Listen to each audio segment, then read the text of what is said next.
안녕하세요, 나리입니다. 살다 보면 열심히 목표를 향해 달려가는데 열심히 달릴수록 나를 잃어가는 것 같은 순간들이 있어요. 저도 30대 초반에 열심히 앞만 보고 달렸는데 어느 날 나를 잃은 것 같은 기분이 들었어요. 한국에서 제가 참 좋아하는 친구를 만나서 같이 저녁을 먹는데 친구가 그러더라고요. 나리야, 넌 이제 되게 안정적이고 행복하겠다. 안정적이고 좋은 대기업도 다니고 잘 맞는 남자친구도 있고 또 둘이서 좋은 아파트에 살고. 근데 그때 갑자기 머리를 띵 맞은 것 같더라고요. 왜냐면 저는 그때 행복하지도 안정적이라고 느끼지도 못했거든요. 오히려 그때 제 마음은 불안했고 공허하고 그리고 조급했어요. 누구는 삼성 주식에 투자해서 수익을 2배 가까이 냈다는데, 또 누구는 이번에 부동산을 샀다는데, 누구는 서울에 아파트를 샀다는데, 자꾸만 이런 이야기들을 접하면서 나도 돈을 얼른 모아서 투자해야 하는데, 이런데 저런데 투자해서 돈을 불려야 되는데 하는 생각들로만 가득했어요. 그렇게 저를 채찍질하면서 달리다가 결국 어느 날 번아웃이 왔어요. 그래서 아무것도 못하고 집 소파에 누워서 생각하는데 이런 생각들이 들더라고요. 난 어쩌다가 독일까지 와서 살게 됐지? 이렇게 열심히 살아서 나는 도대체 뭐가 되려는 거지? 그래봤자 결국 승진하고 돈 더 벌어서 집 사고, 이런 삶이 내가 정말 그렇게 원하던 삶인가? 맞아요. 저는 인생의 방향을 잃었고 점점 제가 누군지 잃어가는 것 같았어요. 그래서 다시 인생에서 나한텐 어떤 게 중요하고 어느 방향을 향해 걸어가야 하는지 재정비가 필요했어요. 그러던 중에 어느 날 갑자기 무기력이 찾아왔다라는 책에서 소개한 방법이 제게는 큰 도움이 되어 함께 공유하고자 합니다. 먼저 펜, 그리고 풀, 가위, 그리고 A4 용지 한 장을 준비합니다. 그리고 A4 용지를 반으로 접어줍니다. 접은 A4 용지 한 면에는 성취하고자 하는 목표를 적어줍니다.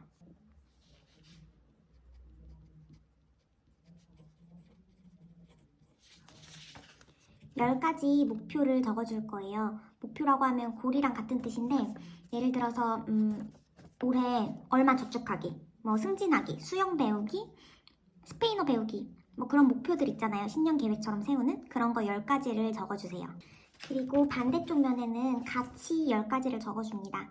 가치는 영어로 하면 value가 될 텐데요. 예를 들어서 제가 소중히 여기는 가치들, 자유로움, 선택의 자유, 시간적 자유, 아니면 친구, 부모님, 가족, 내가 좋아하는 사람들과 보내는 따뜻한 시간, 정직함, 뭐 그런 것들 있겠죠?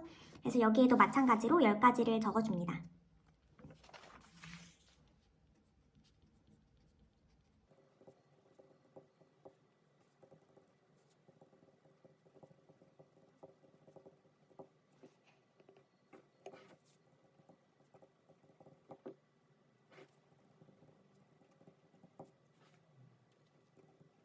이제 10가지 항목을 예를 들어서 적었다고 치면 이거를 하나씩 각 항목을 가위로 오려줍니다. 그래서 저는 뭐 가족, 친구라고 적었는데 그럼 얘를 가족 하나, 친구 하나 이런 식으로 오려주세요.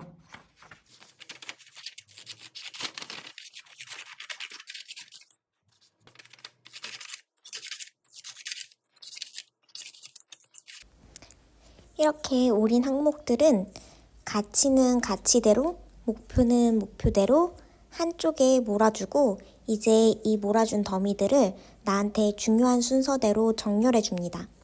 예를 들어서 건강이 가장 중요하다면 가치 중에 가장 제일 첫 번째로 오도록요. 예를 들면 이건 제 정렬된 목표예요. 저한테 당시에 가장 중요했던 거는 승진, 그리고 연봉 인상, 그 다음으로는 뭐 EU 블루카드 등등이 있었습니다. 그 다음으로 이제 중요한 부분인데 내 목표 옆에 내 가치의 순서들을 같이 정렬해 줍니다. 그렇게 되면 이제 내가 소중하게 여기는 가치들을 순서대로 보면서 이 가치와 내 인생의 목표가 일치하는가를 확인해 줘야 돼요.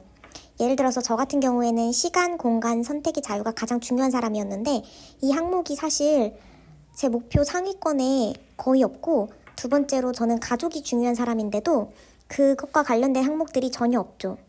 이렇게 저희가 앞만 보고 달려갈 때 목표로 하는 것과 제 가치가 일치하지 않기 때문에 길을 잃은 것 같고 방향을 잃은 것 같은 기분이 드는 거예요.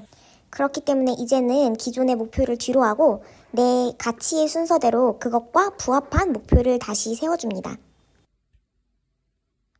참고로 제가 예시로 사용한 숫자들은 랜덤 넘버로 전혀 근거 없는 숫자들이니 무시해주세요. 이 엑서사이즈가 여러분 삶의 나침반 찾기에 도움이 되었기를 바랍니다. 저도 제 가치를 기준으로 다시 인생의 목표를 정했습니다. 그 뒤 다시 제 인생의 주인이 된 기분이에요. 물론 주변 소음에 흔들려 조급해하는 마음이 들 때도 있지만 그런 것도 많이 나아졌어요. 물론 또 살다 보면 여전히 사회 소음으로 마음이 불안해질 때도 있어요. 그럴 때는 저는 이번에 적어둔 가치랑 목표를 다이어리에다가 또 옮겨놓고 그리고 그런 마음이 들 때마다 다시 다이어리 확인해보면서 내 인생에 중요했던 게 이거였지. 이 외에 필요 없는 거, 내가 무시해도 되는 거는 과감히 무시하려고 노력하면서 지내고 있습니다. 그래서 이 방법이 여러분한테도 도움이 되었기를 진심으로 바라면서 다음에 또 봬요. 안녕.